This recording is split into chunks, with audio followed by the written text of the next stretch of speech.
Olá, esse é o Tax Talks, o podcast com visão estratégica e prática da reforma tributária. Uma iniciativa da Revisia, a plataforma de inteligência tributária que transforma dados em insights, e do Tax and Women, o grupo que promove o protagonismo feminino na área tributária. Vamos conferir alguns takes desse episódio?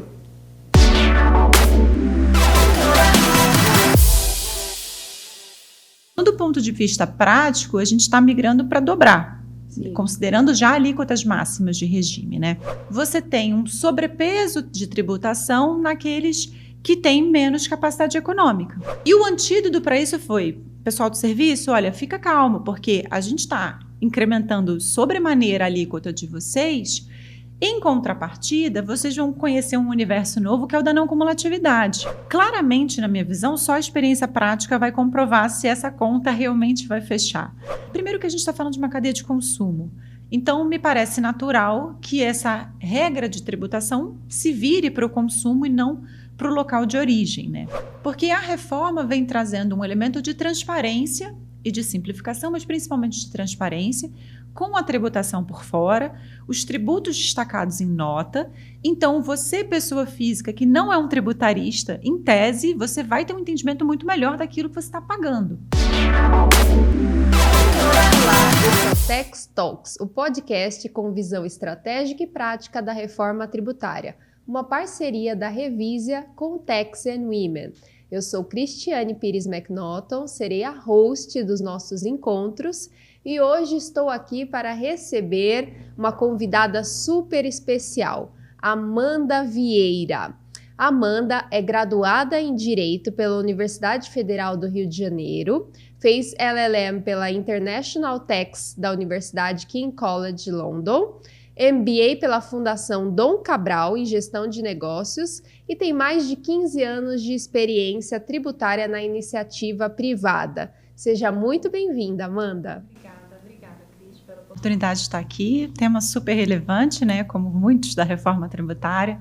Então, muito obrigada pela essa manhã aqui com você. Muito obrigada pela sua presença. Hoje nós vamos falar sobre os impactos da reforma tributária no setor de serviços. Nós sabemos que o setor de serviços foi um dos mais, se não o mais impactado pela reforma tributária. E para começar a nossa conversa, Amanda, eu gostaria de perguntar para você sobre a questão das alíquotas, né? Como que ficou essa questão das alíquotas para o setor de serviços? Eu acho que quando a gente começa a falar de reforma no setor de serviços, esse é o ponto de partida, né? Na verdade, acho que falar de alíquotas na reforma já é um tema super importante, pelo que a gente tem presenciado, né? Mas quando a gente olha para o setor de serviços, a gente tem um setor que hoje tem uma tributação de PIS/COFINS na sistemática não cumulativa 9,25, mais um ISS de alíquota máxima de 5%, então a gente fala de uma carga de 14% aproximada. E a gente já está discutindo alíquotas no patamar de 28%, né, num contexto de IVA dual de reforma tributária. Então, do ponto de vista prático, a gente está migrando para dobrar, considerando já alíquotas máximas de regime, né? E aí, só para trazer um pouco de tinta, assim, para falar um pouco mais de coisas que a gente não fala tanto, lá no passado, quando a gente começou a conversar sobre as alíquotas e sobre as sistemáticas de tributação, muito do que a gente falou em matéria de reforma foi que a reforma também teria um objetivo, talvez secundário, mas de colocar energia no enfrentamento da regressividade tributária, que é um tema bastante importante para a gente, que é um país de concentração de renda, de desigualdade social, né?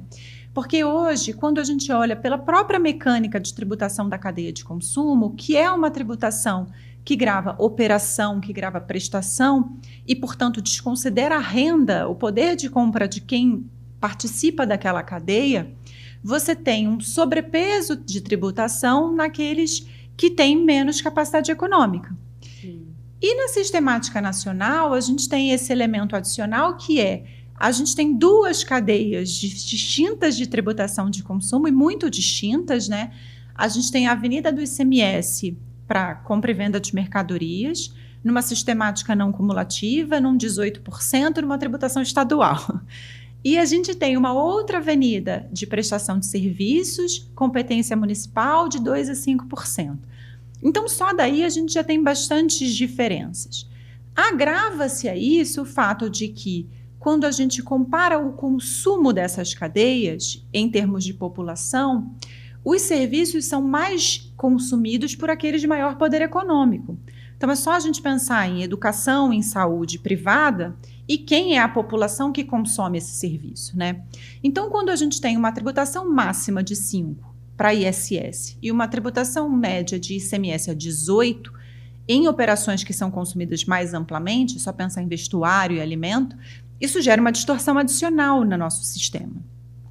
Então, isso foi parte também do que o país quis enfrentar e dialogar num contexto de reforma e até tem alguma razoabilidade pensando no país. E o antídoto para isso foi, pessoal do serviço, olha, fica calmo, porque a gente está incrementando sobremaneira a alíquota de vocês. Em contrapartida, vocês vão conhecer um universo novo que é o da não cumulatividade, né? E uma não cumulatividade que se pretende que seja ampla, porque a gente já fala de não cumulatividade nas regras de PIS/COFINS, numa legislação que já tem 20 anos de existência e até hoje a gente está discutindo o que é insumo em matéria administrativa e judicial. E quando a gente migra para uma sistemática de não cumulatividade ampla, o que se pretende é que aquilo que é adquirido e efetivamente tributado e recolhido na etapa anterior gera um crédito automático na cadeia subsequente, então isso em algum nível equilibraria as contas. Só que nessa primeira análise desconsiderou-se o fato de que as operações são muito distintas. Então, quando eu falo de compra e venda de mercadoria, por definição, o meu objeto fim só pode ser exercido se eu comprar. Eu não tenho como revender algo que eu não comprei. E mesmo que eu seja uma indústria, eu só dou saída num produto acabado se eu fizer uma aquisição de matéria-primas e insumos para a minha atividade. No serviço, a minha atividade fim, ela é muitas vezes desempenhada só no capital humano. O escritório de advocacia é um exemplo clássico aqui, né? Eu não tenho esse incremento substancial de operações de cadeia anterior que equilibrem as alíquotas, um incremento substancial de alíquotas, né? Então, o que se assistiu foi uma evolução, e me parece muito acertada, para trazer alguns setores de serviço, aí nos artigos 127 e 128 da Lei Complementar 214, que tenham reduções de tributação a 30% e a 60%, e aí buscando finalmente equilibrar esse incremento de alíquotas de 14% para um 28%, mas com uma redução prática, e a gente já tem até PLPs discutindo aí créditos presumidos para o setor de serviço baseado em KNAI, etc.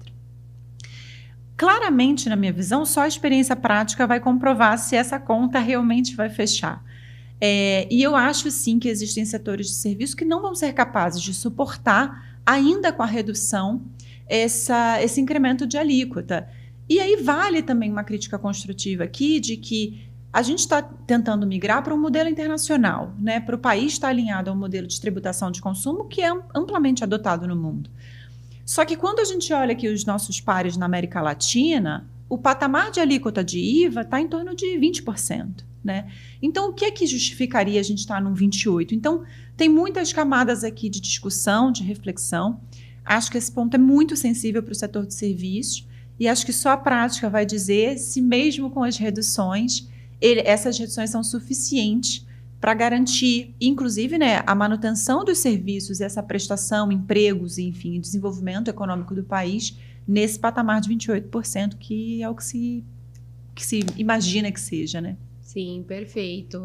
Realmente a gente se preocupa muito em como o setor de serviços vai reagir, né, no dia a dia, na prática. E eu acho que é muito importante o legislativo, o executivo estar disposto a flexibilizar. A todo momento, percebeu que não deu certo, percebeu que está muito pesado, né? Que nem você falou, tem o PLP que visa... já está pensando em crédito presumido, né? Então, viu que tá pesado para o setor de serviços, busca uma solução, né? E não deixar largado, né? Acho que esse é o principal ponto, né? Deixar o contribuinte se virar com essa conta. Isso. Porque no fim do dia, se a gente pensar na cadeia alongada, isso vai refletir no consumidor final. Perfeito. Né? Então, não é interesse de ninguém, efetivamente, sobrecarregar um consumidor final. Não é esse o objetivo da reforma, né? Exatamente. muitas vezes o consumidor final não vai desistir da prestação do serviço, né? Em muitos serviços nós sabemos que eles não são essenciais. Sim. Né? Então o contribuinte pode simplesmente falar, não, então esse serviço eu vou deixar para lá. Sim. E a gente já sabe que no Brasil, infelizmente, serviço é desvalorizado. Né? O setor de serviços, a pessoa paga um valor numa mercadoria, mas para um prestador de serviço ela não paga aquele valor. E agora você vai somar o tributo, né? Então, muitas vezes o setor de serviços pode ser deixado para lá pelo consumidor. Né? Com certeza. Pelo histórico que a gente tem, né? E a gente tem, dentro do setor de serviços, e dentro de todos, mas de serviços especificamente, uma gama muito diferente, né? Então, você tem empresas de serviço que efetivamente têm gastos relevantes que podem gerar acreditamento, talvez as contas se equilibrem, e você tem players muito menores, né? Ou até pensando num universo de escritório, vocês têm aqueles enormes, e a gente tem aqueles que são boutique, então, que tem clientes diferentes, com fluxos de caixa diferentes também, né? Perfeito. Então, essa multiplicidade gera um ponto de preocupação importante aqui também. Sim, exatamente. E a questão da tributação do destino? Como que vai ficar para o setor de serviços? A tributação de destino é outra, talvez, inovação da nossa mecânica, né? E também muito interessante, eu acho, assim. Ela tem uma série de fatores por trás e eu gosto sempre de pensar o contexto, né, da regra, porque eu acho que ajuda a gente a pensar e a criticar, né? Hoje, primeiro que a gente está falando de uma cadeia de consumo, então me parece natural que essa regra de tributação se vire para o consumo e não para o local de origem, né? E a tributação na origem, principalmente aí falando de ICMS, que não é serviço, mas só para o contexto, ela gerou o que a gente conversa muitas vezes, a famosa guerra fiscal. Sim. E o desenvolvimento, inclusive, de algumas regiões que foram proporcionadas por benefícios fiscais naqueles locais, de atração de indústrias, de atração de empresas. E a gente vê hoje o setor que é gravado em ICMS se refazendo, né? Pensando parque industrial, pensando cadeia logística, né? Então, realmente refazendo as contas de operação de forma ampla.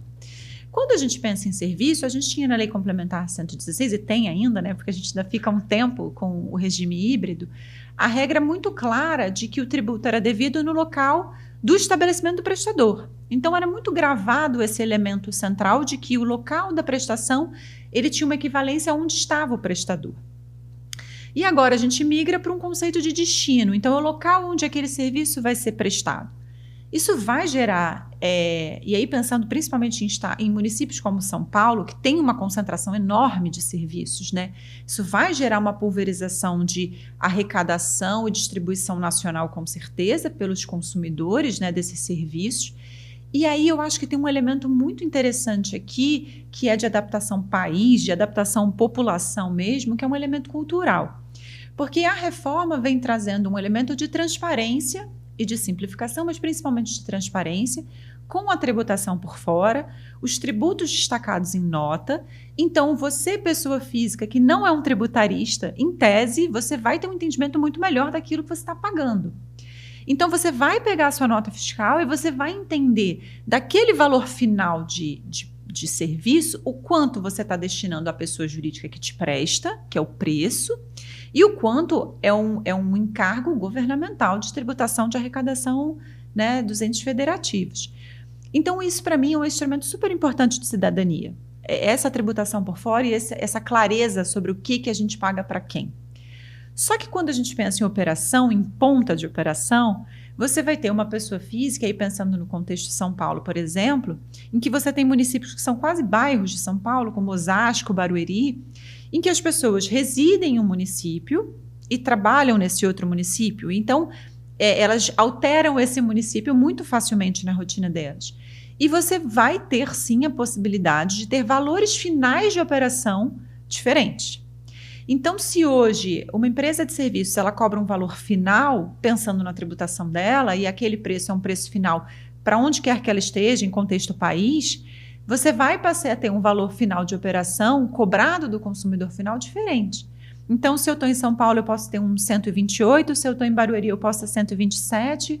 E aí, esse mecanismo de educação do seu consumidor, eu acho que é um grande desafio para o setor de serviços. para que as pessoas comecem a entender que uma coisa é o valor da pessoa jurídica, o preço da atividade, e outra coisa são os encargos tributários daquela operação. E que sim, essa diferença de preço ela pode acontecer. Então, eu acho que essa tributação no destino vai gerar esse desafio para muitas organizações de serviço, que é, na prática, e também pensando no setor de mercadorias, né, o preço da gôndola e o preço no caixa, se a gente puder levar para esse lugar, mas de educação país mesmo, de entendimento do que é da pessoa jurídica no contexto da prestação e o que é de autoridade pública, de que é arrecadação pública e essa diferença final de preços considerando o destino, né? Perfeito. Isso é acrescido da ideia da evolução da tecnologia, né?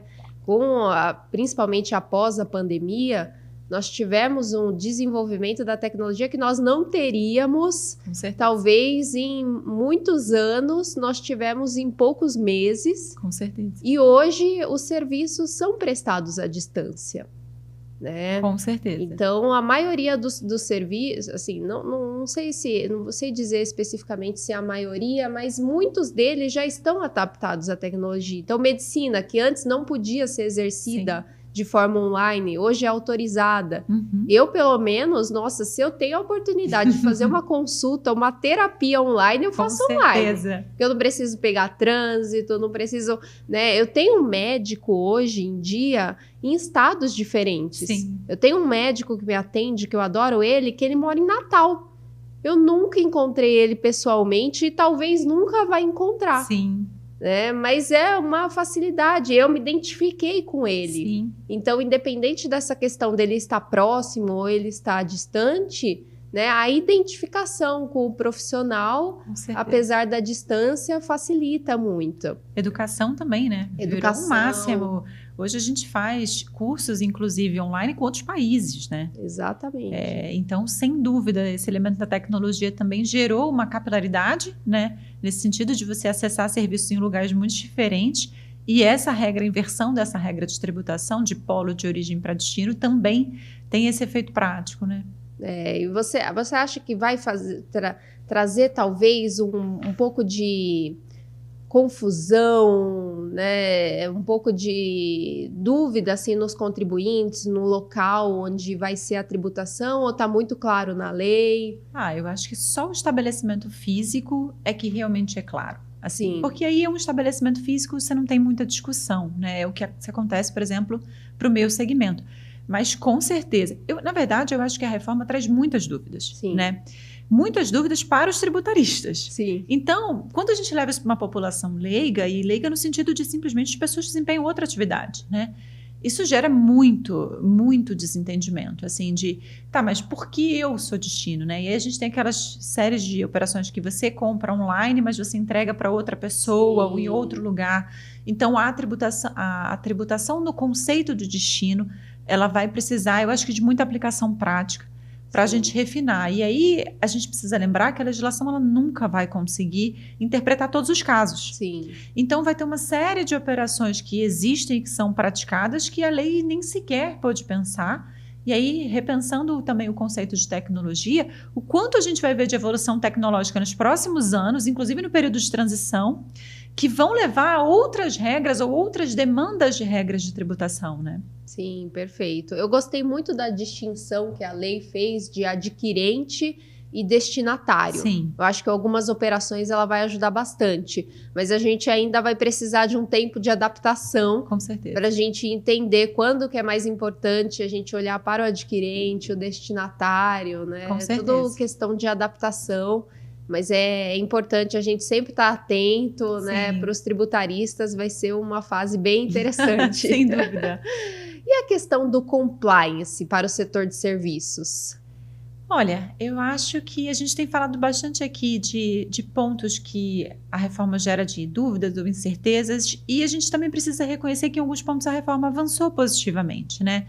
Eu também não gosto de ficar só pensando nos pontos de preocupação, porque senão a gente realmente, né, fica bastante assustada. Então, eu acho que vale fazer uma visão ampla de reforma. Existe um ou dois, talvez, elementos de compliance que eu acho que a reforma trouxe realmente pontos positivos, assim. Talvez não da maneira como a gente gostaria ou pretendia ou poderia ter sido, porque a gente sempre tem um contexto político país, mas acho que são pontos de evolução. E aí, quando a gente pensa em setor de serviço, a gente tem que lembrar que a gente está falando de 5.500 municípios, né? E ter uma legislação, uma espinha dorsal, já facilita bastante, né? De uma forma mais robusta, e aí já combinada com o que seria o ICMS, então IBS, CBS e PIS/COFINS, então 3, né? Mas eu acho que um dos elementos super interessantes de compliance é o layout no padrão nacional. E aí o que eu quis dizer de downside aqui, trazendo para esse ponto, é que infelizmente ele não vai ser adotado por todos os municípios, né? A gente já tem municípios se manifestando que, por quaisquer motivos, seja de adaptação ao sistema, dotação orçamentária, não vão seguir o modelo nacional, que é uma pena, na minha visão.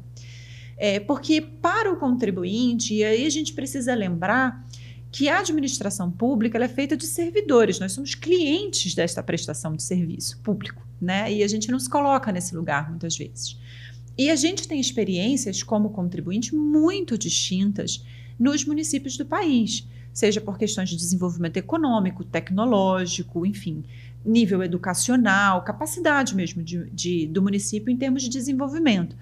Então, quando a gente fala de pessoas jurídicas que têm uma capilaridade grande de business e que atuam em muitos municípios, você claramente percebe a diferença no atendimento e na interface com esses diferentes municípios. Sim. E se a gente migrasse para um layout efetivamente nacional para todos, isso geraria uma potência de negócios muito maior, porque existe um custo invisível, né, invisível que para as empresas não é invisível, mas invisível nessas contas públicas, de adaptação. Então, quando o município muda um layout, isso gera um custo e um trabalho para a empresa de mudar o layout, estudar a legislação, parametrizar um sistema. E um esforço que, às vezes, inclusive, dificulta o próprio faturamento naquele mês. E você tem que correr atrás daquilo. Então, essa experiência de ter um monte de layout, ela é muito desafiadora para o contribuinte. E o estabelecimento de um padrão nacional, que ainda que não seja adotado por todos os municípios, mas por alguns ou pela maioria, já traz um alívio, nesse sentido de administração dessa montanha de notas técnicas e de layouts e de parâmetros, né? E um outro fator de compliance que eu acho relevante de comentar, e esse também acho que é bem interessante, é que a gente fala de até 31 de dezembro, né, de lançamento por homologação. Então, o contribuinte vai atrás da sua apuração, ele levanta os dados, ele prepara as contas e ele faz as apurações, os recolhimentos e deixa para a administração pública o papel de revisor e auditor nesse sentido. E a gente migra para um cenário, e aí de apuração concentrada, que certamente é uma grande evolução, num modelo em que o contribuinte se torna o revisor, né? Então, eu acho que nesse sentido, essa pré-apuração, essa apuração pré-preparada pela administração pública, também é um avanço substancial na dinâmica em especial de SS, novamente, pensando nessa capilaridade que a gente tem, nessa quantidade de municípios que a gente tem, né? Sim, perfeito, perfeito. Então, o custo, né, de conformidade das empresas, provavelmente nessa fase vai aumentar. Com certeza. Né? Vai aumentar e é importante que o poder público tenha essa sensibilidade. Né? Com certeza. Perceber isso, que as empresas estão se esforçando, elas estão querendo entender, até por uma questão de tempo, né? Para dar tempo ao tempo. Sim. Então, por exemplo, ano que vem a gente está passando por um ano teste. Sim. E um ano muito importante para adaptação. Mas o que me preocupa é aquelas empresas que eventualmente errarem, né? Que não tiverem, talvez, principalmente as pequenas, sem dúvida, não tiverem uma boa interpretação, o próprio contador tiver dificuldade, e essas empresas serem cobradas do tributo e, além disso, multadas. Com certeza. Né? Receberem uma multa por um período de análise, de teste. Então, é muito importante que o poder público tenha essa sensibilidade. E que é desafiador para o próprio poder público, Sim. né? Na verdade, a gente está enfrentando um período teste num pensamento do próprio poder público, de entendimento dele, de que ele também precisa testar o modelo que ele propõe. Exatamente. Então, você aplicar uma penalidade para um contribuinte que muitas vezes que muitas vezes não, que certamente não tem a estrutura administrativa de um governo que vem há muitos anos discutindo isso e que vai ter que dialogar com diversos players que fazem os RPs fiscais, e muitas vezes as empresas têm um RP fiscal e um outro sistema de balanço, né, de contábil. Então, e vai ter que convergir esses sistemas, vai ter que passar. Então, é muito investimento, não só financeiro, mas intelectual. Então, sem dúvida, é um período de adaptação e precisa ser enfrentado dessa maneira. Assim. Sim, uma coisa que eu espero é que seja muito respeitado o princípio da cooperação.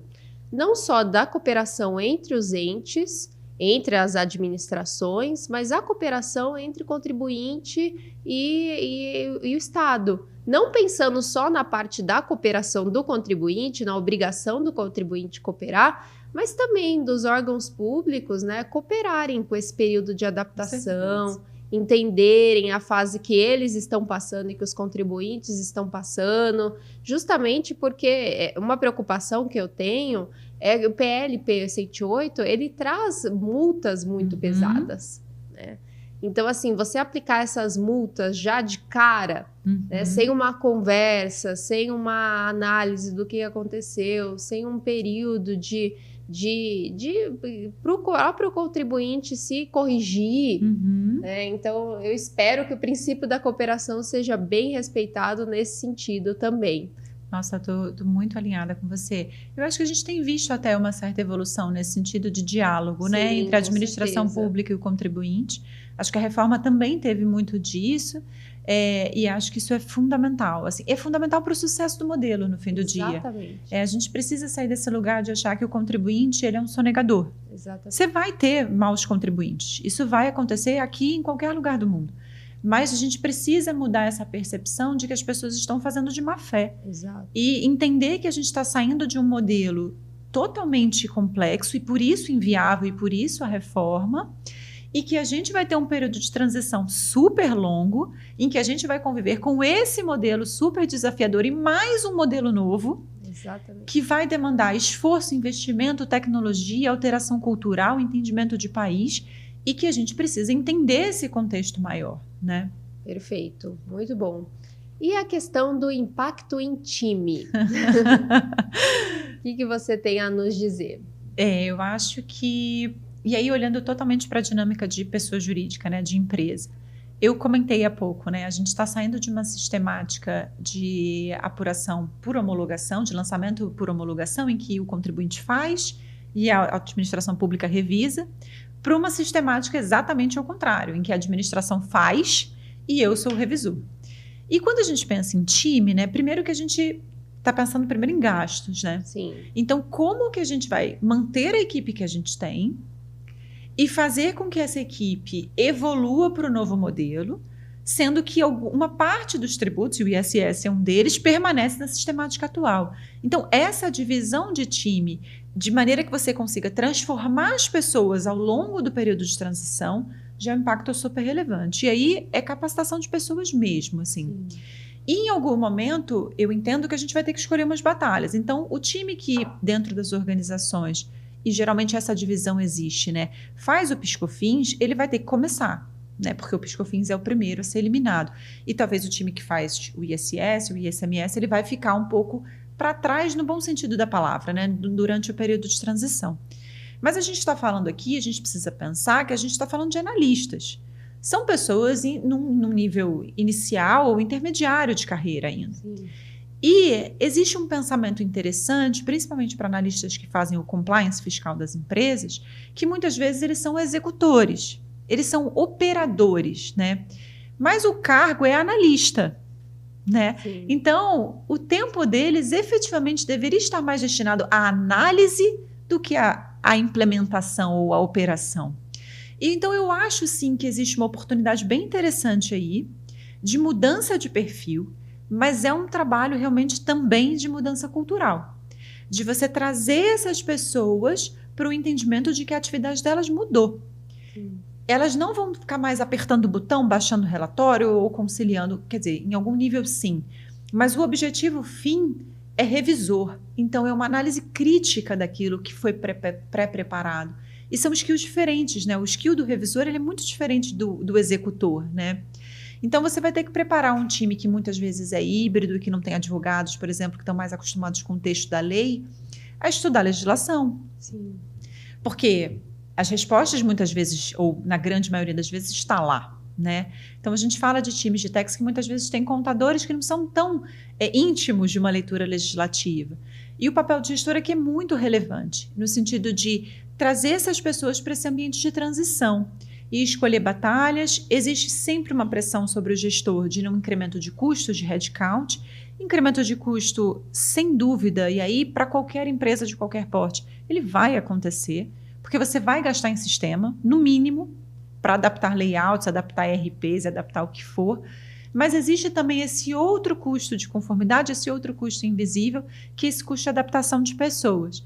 E é um custo, inclusive, do ponto de vista de gestão, eu vou falar um custo emocional, assim, de escolher batalhas, de transicionar pessoas, de mudar a cultura, de entendimento daquele processo. Então, eu acho que para time, aí olhando na posição de gestor para baixo, e acho que, por fim, tem um grande fator também, que é uma mudança na estrutura da empresa. Né? A forma como as pessoas entendem ou entendiam a área de techs até um passado muito recente, era a área de techs como um back-office, né? Como uma pessoa que fica recolhendo tributo e apurando em tributo ali. Sim. E a gente, há alguns anos já, vem mudando esse perfil da área de techs como uma área de negócios, que muitas vezes gera crédito, gera receita, gera eficiência. E agora a gente está mudando para um outro lugar ainda, que é a área de techs no lugar de business, né? Porque a reforma tributária ela é uma reforma estrutural, que a gente dialoga com jurídico pra caramba, dialoga com as áreas comercial e de supply pra caramba, RH, então ela é uma reforma muito mais ampla, né? A forma como a gente entende os tributos, ela vai mudar drasticamente. E aí, tanto na nossa posição como profissional, na nossa posição como cidadão. Então, ela é realmente um efeito grande num processo cultural bastante importante dentro da organização e também no nosso papel aqui como pessoa física e cidadão, né? Sim, 2 pontos que eu tenho ouvido muito falar sobre essa questão do time é que, primeiro, vai exigir, como você falou, o diálogo entre as diversas áreas. Então, as áreas vão ter que se comunicar, porque é algo integrativo, né? A reforma traz essa demanda de que todas as áreas se comuniquem e vai trazer um refinamento também do nosso trabalho. Né? Com porque certeza. Antes, como você falou, né, o exemplo do apertar botão. Então, um exemplo, por exemplo, de um serviço que eu fiz bastante e que me incomodava, que era a inscrição no CEPOM. Nossa, mas era um serviço assim de mandar documento, mandar comprovante de endereço do contador, né, para todos os municípios que prestavam o serviço que tinha a previsão do CEPOM, para ser indeferido, para ser deferido. Não, mas faltou esse documento. E tinha município que era muito tranquilo, né? Mandava os documentos, está aqui, está inscrito no CEPOM, mas tinha município que indeferia por causa de detalhezinho. E tornava, assim, um serviço uma coisa chata, porque é questão burocrática. Né? E eu sinto que a reforma traz um refinamento nisso, justamente por toda essa uniformização, essa centralização das informações, vai fazer com que a gente se preocupe mesmo com o mérito da coisa. Exato. Com o direito em si. Exato. Né? Com uma análise mais criteriosa, que nem você falou, o analista vai ter que analisar. Né? Então, com uma análise do direito, da matéria... Então, da operação. Da operação. Então, traz um refinamento, não é? Muita gente falava, né? Ai, vai faltar serviço com a reforma tributária. Nossa. O advogado não vai ter trabalho. E nós já estamos vendo que não é bem assim, né? Com certeza não é bem assim. Vai ter muito trabalho, mas eu sinto que é um trabalho mais refinado. Eu concordo. Eu concordo. E acho que a tecnologia é um aliado importante aí. A tecnologia, sim. A gente já vem nessa jornada, né, como empresas de maneira geral, e mesmo escritórios, enfim, mas de construção de dashboards, de BIs, da informação está num outro formato de leitura, né? O Excel, que a gente achava super chique há uns anos, ele está ficando muito, muito básico, quase obsoleto já, né? Ele está virando quase uma calculadora. E para a gente evoluir para outros modelos. Então, eu acho que nesse processo também tem a capacitação de time nesse contexto de tecnologia. né, de operar outras ferramentas. Então, e aí eu estou super alinhada com você de discussão de mérito, de lei, de direito, de transação, de qualidade de dado. Então, realmente é uma outra estrutura, assim, é uma outra vida, realmente. É uma outra realidade. Uma outra realidade, se aproxima muito já, né? Muito bom, Amanda, muito rica a nossa conversa. E agora, para finalizar, eu queria saber se você queria, né, destacar mais um ponto que a gente deixou de falar ou deixar uma mensagem, né, sobre tudo isso que você tem visto, que você tem pensado, sobre o impacto no setor de serviços da reforma tributária. Eu acho que a reforma tributária ela é um grande desafio. Falar qualquer coisa diferente disso a gente está subestimando os próximos anos. Assim. Sim. Certamente, quem trabalha com tributário vai ter emprego pelos próximos anos tranquilamente, assim, porque existe muito trabalho a ser feito. Eu espero genuinamente assim, que a reforma traga algumas notas altas, umas melhorias e uma modernização da nossa estrutura. E aí, pensando no contexto do país, né? A gente é um país que é muito pouco atrativo para fins de investimento, dentre outros muitos fatores, mas também pelo aspecto fiscal. É muito difícil você explicar para uma empresa no exterior, muitas vezes a matriz, as regras de tributação que a gente tem aqui. Então, eu genuinamente espero que esse novo modelo, ele traga uma solução para essas ineficiências que a gente apresenta, porque isso é desenvolvimento econômico, é desenvolvimento de país, isso é geração de emprego, isso é muito importante para a gente como país, para a gente pensar. Eu fico um pouco preocupada, e aí retomando o tema da alíquota, porque eu realmente, quando a gente compara, e aí a América Latina é uma ótima referência para a gente não tem níveis tão altos. É muito importante pensar que o objetivo da reforma não é canibalizar o business, né? Então, sobretaxar o business é muito preocupante, porque o setor privado ele é gerador de emprego, ele é gerador de receita, ele é um financiador da atividade. Então, ele precisa ser olhado nesse sentido, assim. Mas, então, pensando nas pessoas jurídicas, eu acredito que o setor de serviços tem esse desafio de fazer conta.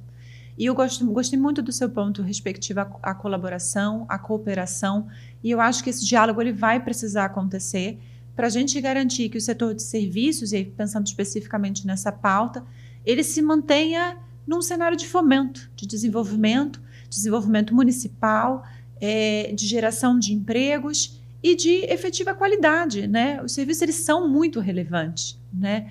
Então, que a gente possa manter essa estrutura de desenvolvimento de serviços, gerador de receita para os municípios em último nível, mas também de gerador de empregos, de gerador de atividade econômica, de motor do país. E espero genuinamente que a reforma também traga esses outros elementos de desenvolvimento de país e desenvolvimento de setor.